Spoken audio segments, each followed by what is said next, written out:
네, 경제판 돋보기 시간으로 이어가 보도록 하겠습니다. 시장에 대한 전반적인 이야기 함께 나눠볼 텐데요. 오늘은 이들리맵의 오현진 팀장 모셨습니다. 안녕하십니까? 네, 안녕하세요. 최근 시장이 참 어렵습니다. 네네. 일단 2차 전지만 너무 잘 가고 네. 이외 종목들은 사실 너무나도 지지부진하고 그렇기 그렇죠. 때문에 2차 전지를 포트에 담고 있지 않으신 분들이라면 지금 시장이 진짜 많이 고민이 되고 네네. 또 힘드실 것 같아요. 맞아요. 이 장세를 어떻게 보고 계십니까? 네. 일단 쏠림이 나타나는 이유부터 간단히 한번 살펴보면 아무래도 시장이 좀 불확실하기 때문에 조금은 더 확실한 모멘텀을 찾아서 수급이 이동하다 보니까 이런 쏠림이 나타나는 게 아닌가 그렇게 생각을 합니다. SBB 사태부터 시작해서 도이체방크 관련된 이슈까지 넘어갔고 간밤에는 은행주가 올라가기는 했지만 아직은 리스크가 완전히 제어됐다라고 보기는 조금 어렵고요. 엘라이장 같은 경우에도 말이 약간 좀 바뀌는 그런 모습들이 있다 보니까 투자자들이 좀 혼선을 느끼고 있다라고 볼 수 있겠죠. 코스닥 지수 같은 경우도 계속 올라오다가 830포인트 저항선에 있다 보니까 지수에 대한 좀 확신도 없고 시장도 불안하고 하다 보니까 조금 더 명확한 모멘텀을 가진 쪽으로 수급이 들어갈 수밖에 없다. 그 중에 하나가 2차 전지였다. 이렇게 보시면 될 것 같고요. 지금 2차 전지주의 상승은 근거는 있다고 봐야겠죠. 지금 글로벌 자동차에서 전기차 침투율이 18% 정도가 됐습니다. 그래서 올해는 20%가 넘어가요. 그래서 신차의 5대 중에 한 대는 전기차라는 거죠. 그래서 유럽이나 중국 지역 같은 경우에는 침투율이 30%가 넘어갔고요. 그래서 포스코케미칼이라든지 LNF, 양극재 장기 공급 계약 이슈가 있었죠. 어제 같은 경우에도 상승이 나왔고 그래서 실적의 안정성을 좀 확보하다 보니까 눈으로 찍히는 매출과 영업이익만 믿겠다라고 하는 수급들이 2차 전지로 쏠렸다라고 보고 있고요. 앞으로도 이런 흐름은 계속될 것 같아요. 그러니까 2차 전지 주가 계속 간다라는 얘기는 아니고 종목별 쏠림 현상이 지속된다라고 봐야겠죠. 왜냐하면 앞서 말씀드린 대로 이제 지수는 불안정하지만 증시로는 자금이 계속 유입됩니다. 갈 데가 별로 없거든요. 지금 예금 금리도 많이 좀 하락을 한 상황이고요. 증시의 자금은 계속 늘어나고 최근 들어서 신용거래 융자도 많이 늘어났습니다. 주식을 하고자 하는 자금들은 계속 증시에 들어오는데 지수에 전체적인 투자를 하기가 어려우니까 그중에서 모멘텀이 있는 쪽으로만 수급이 들어가겠죠. 그래서 앞으로도 이런 종목별 순환매 그리고 이슈가 있는 종목들의 급등락 장세는 계속된다. 이렇게 보셔야 될 것 같습니다. 사실 이런 상황 속에서 그런데 또 안 사기도 뭐하거든요. 네네. 사실 그렇다고 해서 지금도 계속 가지고 있기도 조금 뭐하고 전략을 어떻게 보십니까? 사실 매수 매도 전략이 이런 급등주에서는 가장 중요할 것 같거든요. 네, 그래서 일단은 좀 매도 관련된 얘기를 드려보면 급등주는 어차피 펀더멘털을 벗어나는 급등이 나오기는 하잖아요. 그래서 이전에 방송에서도 많이 다른 분들이 얘기를 하셨겠지만 에코프로도 펀더멘털 대비해서 좀 많이 올랐다. 네. 실제로 이제 PER이 높아진 영업이익 기준으로 한 40배 정도까지 되고 AI 관련주도 요즘에 굉장히 강했는데 셀바스 AI 같은 경우 PER이 한 100배 이상까지 좀 올라가는 이런 모습들이 나타나서 어차피 펀더멘털로는 지금 급등을 설명할 수가 없어요. 그럼 내가 이 종목을 가지고 있는데 급등했을 때 어떻게 해야 되냐? 거기에 판단할 수 있는 부분은 기술적 분석밖에는 없습니다. 그래서 어차피 펀더멘털로 보면 거기까지 못 올라가는데 주가의 상승 추세가 계속된다면 일단은 가지고 있어야 되죠. 그래서 그때는 기계적인 매도 전략을 짜셔야 돼요. 예를 들면 종가 기준으로 5일 이평선이 깨지면 팔겠다라든지 고점 대비 10% 빠지면 팔겠다라든지 이런 기계적인 자기만의 매도 원칙을 가지고 목에 칼이 들어와도 지키겠다. 네, 이렇게 이제 대응을 하셔야 매도 전략을 잘 짜실 수가 있다라는 관점이죠. 어제 보면 이제 에코프로가 5일 이평선을 약간 깨기는 했어요. 그래서 보유하고 계신 분들은 좀 비중 축소라든지 좀 매도 쪽으로 일단 대응하시는 게 맞겠다는 생각이고요. 다음으로 고점 부근에서 주가 변동성이 확대되면 이제 주의를 하셔야겠죠. 주가가 이제 많이 빠져서 바닥에서 거래량과 이제 거래 대금 변동성이 증가하면 보통 바닥 신호가 됐고요. 고점 구간에서 위아래 등락폭이 커지면서 거래량이 실리면 고점 매도 신호가 보통은 됐습니다. 근데 요즘에 이제 에코프로가 많이 올라가서 고점 변동성이 커졌기 때문에 역시 이제 위험 신호가 들어왔다라고 보셔야 될 것 같고요.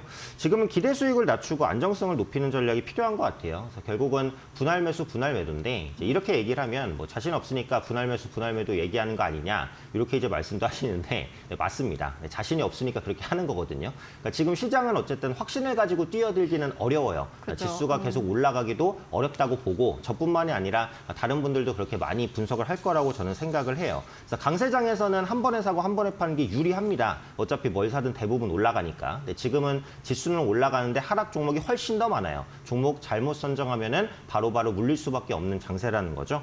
때문에 이제 소외 종목을 저가에 분할 매수하는 전략이 유효하다라고 봅니다. 내가 가지고 있는 종목이 이제 올라가지 않는데 지금 실적이 좋고 모멘텀이 있다고 판단한다면 수급이 들어올 때까지 그냥 기다리는 전략이 차라리 낫다는 거죠. 앞서 말씀드린 대로 어차피 종목별 순환매이기 때문에 그 종목에 모멘텀이 있다면 언젠가는 수급이 들어올 겁니다. 지금 가지고 있는 종목이 안 가시는 분들은 좀 홀딩 전략을 계속 인내 있게 좀 짜자라는 말씀을 드리고 싶고요.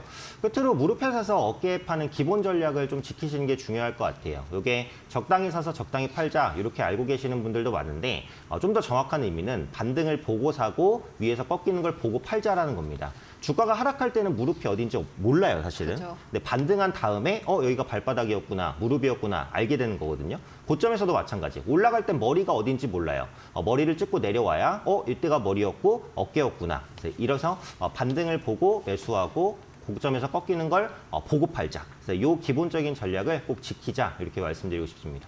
네, 사실 뭐 자금도 많고 시장에 좋을 때는 떨어지는 종목을 사면 좋습니다. 왜냐하면은 조금 지나면 반등을 할 테니까. 네네. 그런데 말씀처럼 최근에는 떨어지는 게 사실 떨어지는 칼날일 수도 있거든요. 그렇죠. 손을 빼면 안 되잖아요. 그렇다면은 이제 무릎권까지 올라온 종목들은 어떤 것들이 있고 실질적으로 그 안에서 반등 여력이 더 남아있는 업종은 어떤 걸로 보십니까? 네, 그래서 저뿐만이 아니라 또 이제 많이 얘기를 하고 있는 게 반도체인데 아, 네. 어제도 아마 얘기가 많이 나왔을 거고 오늘도 많이 나올 거예요. 근데 제가 봐도 일단 반도체이기 때문에 저도 말씀을 드려야 될 것 같아요. 업황 개선 기대감이 분명히 있죠. 그래서 보통 반도체주는 주가가 6개월 정도 선행하는 경향이 있는데 3분기부터는 실적이 좋아질 것이다라는 게 컨센서스입니다. 그렇기 때문에 지금부터는 움직일 수 있다라는 거고 삼성전자가 인위적인 감산이 없다고 했지만 생산 라인을 조절하면서 사실상 이제 감산 비슷한 행동들을 하고 있고요. 또 반도체를 지원하는 TF가 출범이 됐죠. 또 일본과의 관계가 개선되는 부분도 소재 업체는 긍정적일 수 있기 때문에 반도체주에 웃어주는 요인들이 많다라는 거고요. 조금 더 좁혀보면 저는 이제 반도체 장비주를 보시는 게 가장 좋을 것 같기는 해요. 그래서 내년에 실적 턴어라운드가 본격화될 것 같은데 올해 같은 경우 글로벌 장비 투자가 22% 감소했습니다. 근데 내년에는 반대로 20% 정도 증가할 것으로 보여지고 있어요. 그래서 반도체 업황 둔화에 따른 직격탄을 맞았던 업종이 또 반도체 장비주기 때문에 살아나는 속도도 가장 빠를 수 있다. 이렇게 이제 판단을 하고 있고요. 반도체 장비주도 사실 이제 원익 IPS, 테스 이런 종목들은 바닥권에서 좀 많이 튀었기 때문에 상대적으로 좀 덜 오른 종목을 한번 찾아보면 이제 원방테크라는 종목인데요. 이게 이제 반도체 생산에 필수적인 클린룸을 생산하는 업체입니다. 그래서 반도체 업황이 개선될 때 충분히 수혜를 받을 수 있고 수주의 30%가 삼성전자이기 때문에 삼성전자 투자에 따른 수혜도 받을 수 있고요. 이 클린룸이 2차 전지 제조 공정에도 쓰이기 때문에 반도체와 2차 전지주의 성장을 같이 누려갈 수 있는 종목이다라고 보시면 될 것 같아요. 두 번째로 요거는 조금 덜 언급하는 부분인데 그 정보 보안주입니다. 그래서 AI 시장과 함께 성장할 수밖에 없다라고 봐요. 그래서 챗 GPT 이슈 이후에 AI에 대한 관심 계속해서 확대가 되면서 정보 보안 중요성 커지죠. 북한 해킹 위협이라든지 러시아 우크라 관련돼서도 해킹 관련된 이슈가 계속 나오고 있기 때문에 정보 보안주가 움직일 가능성이 높다라고 보고요. 보안주 내에서는 이제 이스트 소프트 한번 보시면 될 것 같아요. 그래서 작년에 그 알약의 랜섬 오류 때문에 굉장히 욕을 좀 많이 먹었었는데 백신 시스템의 점검이 대부분 완료가 됐다라고 보시면 될 것 같고요. 모바일 보안 부분의 점유율 계속 늘리고 있고 AI 관련된 사업도 좀 확장을 하고 있기 때문에 기술적으로 좀 무릎에 있는 종목이 아닌가 이런 생각이 듭니다. 보안주 이야기를 해주셨는데 사실 지금처럼 성장하는 업종이 많이 없는 상황 속에서는 보안주도 괜찮다라는 생각이 듭니다. 특히나 좀 안정적인 매출이 따라오는 기업들이 꽤 많거든요. 네네. 네. 그 전기차주가 이제 갈 때, 그러니까 몇 년 전만 해도 이제 영업이익이 잘 안 찍히는 2차전지 관련주가 많았어요. 근데 요즘에 2차전지주를 보면 매출과 영업이익이 정말 놀랄 만큼 성장을 하잖아요. 그렇죠. 이게 정보보안주도 비슷하거든요. 그러니까 몇 년 전만 해도 성장 기대감이 있고 실적이 안 찍혔는데 요즘엔 다릅니다. 그래서 대부분의 정보보안주들이 좋은 매출과 영업이익을 올리고 있고요. 안랩이라든지 이글루 코퍼레이션, 윈스 이런 종목들이 올해 다 최대 매출을 달성을 합니다. 그리고 랜섬웨어라든지 디도스 공격이 계속해서 증가하고 있기 때문에 성장 기대감도 높다라고 보시면 되겠고요. 또 모바일 생체인식 시장 성장에 따른 수혜도 받을 수 있겠죠. 지금은 스마트폰으로 사실상 모든 금융거래를 하기 때문에 스마트폰 보안이 중요해질 수밖에 없는 거고요. 지문인식에서 안면과 정면 구매 그리고 홍채 인식까지 인식의 단계가 확대된다라고 보시면 됩니다. 제가 이제 생체 인식 얘기를 할 때마다 말씀드리는 게 지금 지문 인식이 가장 보편화가 돼 있는데 그렇죠. 지문 인식이 제일 좋아서 쓰는 게 아니고요. 가성비가 제일 좋아서 쓰는 겁니다. 사실상 지문 인식보다는 홍채 인식이 훨씬 더 정확하고 훨씬 더 편해요. 근데 굉장히 비쌉니다. 근데 기술의 발전에 의해서 단가는 낮아지겠죠. 그래서 바이오 인식 분야는 지문 인식에서 뭐 홍채, 안면 굉장히 많은 분야로 성장할 가능성이 높으니까 바이오 인식 관련주가 복합적인 수혜를 받을 수 있다라고 보고요. 관련주로는 이제 슈프리마 들 수 있겠죠. 그래서 지문 인식과 안면 인식 분야에서 바이오 솔루션을 굉장히 많이 보유하고 있고 실적이 찍히는 기업입니다. 지금 PER이 한 7배에서 8배밖에 안 되기 때문에 충분히 저평가 영역에 있는 정보 보안주다라고 판단을 하고요. 추가적으로 이제 우주항공산업형 사이버 보안 시장이 성장할 것 같아요. 요즘에 그 인공위성을 통한 해킹 문제가 또 글로벌적으로 부각이 되고 있는데 국내에서는 이 인공위성에 대한 보안 이슈가 아직 부각되지 않았습니다. 지금 글로벌적으로는 우주항공 보안 분야에 대해서 굉장히 포커스를 많이 맞추고 있기 때문에 국내 사이버 보안 업체가 수혜를 받을 수도 있으니까 이런 부분도 또 장기 성장 동력 중에 하나로 생각해 보실 수 있을 것 같아요. 네, 알겠습니다. 일단은 뭐 매출의 측면에서 봤을 때도 계속해서 보완주는 볼만하다라는 의견 전해주셨고요. 그리고 사실 이렇게 자금이 좀 한정적일 때는 이벤트를 잘 봐야 될 것 같아요. 네. 이벤트 플레이 하시는 분들도 꽤 많은데 보니까 2023년 서울 모빌리티 쇼가 개최가 되거든요. 네네. 여기서 어떤 이야기들이 나오고 실질적으로 사실 시장에는 얼만큼 영향이 갈지는 모르겠지만은 네. 여기서 만약에 새로운 이슈라든지 아니면 그런 것들이 부각이 되면은 또 주가가 탄력을 받을 수도 있을 것 같은데 어떻게 보십니까? 사실 이제 모빌리티 쇼 자체만 가지고 관련주를 투자한다라는 것은 조금 어려운 전략일 그렇죠. 수도 있어요. 근데 지금 시장은 이제 2차 전지 주 다음에 뭐가 움직일 것이냐. 요게 이제 목말라 있거든요. 거기서 트리거가 될 수 있는 부분이 있다면 그 부분에 대한 관심은 필요하다라는 관점에서 모빌리티 쇼를 보시면 될 것 같아요. 그래서 과거에는 이제 모터쇼였지만 모빌리티 쇼로 이름이 바뀌었습니다. 그래서 지금은 전기차라든지 자율주행차가 대세이기 때문에 이름도 그에 맞춰서 바뀌었다라고 보시면 될 것 같고요. KG 모빌리티가 이제 쌍용차에서 사명을 바꾼 이후에 4년 만에 참가를 하고 또 주목 포인트가 테슬라가 이제 처음으로 참여를 합니다. 그래서 모델 시리즈를 선보일 것으로 보여지기 때문에 예전보다 집중도가 조금이나마 더 높을 것으로 보여지고요.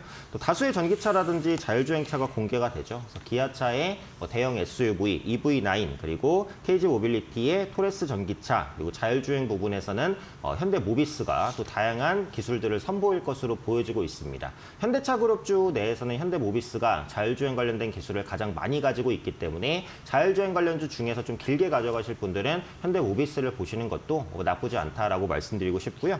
또 다양한 이동수단이 공개가 됩니다. 그래서 UAM, 도심항공 모빌리티 관련주 다시 주목받을 수 있거든요. 그래서 가상공간을 통해서 뭐 신차라든지 모빌리티 컨텐츠를 좀 체험을 하고 앞서 말씀드린 자율주행 선박도 있고요. 또 사족 보행 로봇 굉장히 많은 이제 기술들이 선보일 것으로 보여지기 때문에 조금 소외됐었던 UAM 관련주가 다시 주목받을 가능성이 있다라고 보고요. 관련해서 뭐 드론 관련주라든지 5G 관련된 종목군들이 이와 엮여서 좀 움직일 수 있다라고 봅니다. 그래서 자율주행 시대에는 어차피 레이더라든지 이제 통신 기술이 중요하기 때문에 5G 관련주가 다시 움직일 수 있다라는 부분도 이 모빌리티 쇼를 계기로 좀 생각해 보시면 좋지 않을까 판단됩니다. 네, 팀장님 한 달 전에 나오셨을 때도 5G 관련 종목들 보자라는 의견 전해주셨는데 일단은 의견을 그대로 유지하고 계십니다. 계속해서 좀 따라가 보면 좋을 것 같습니다.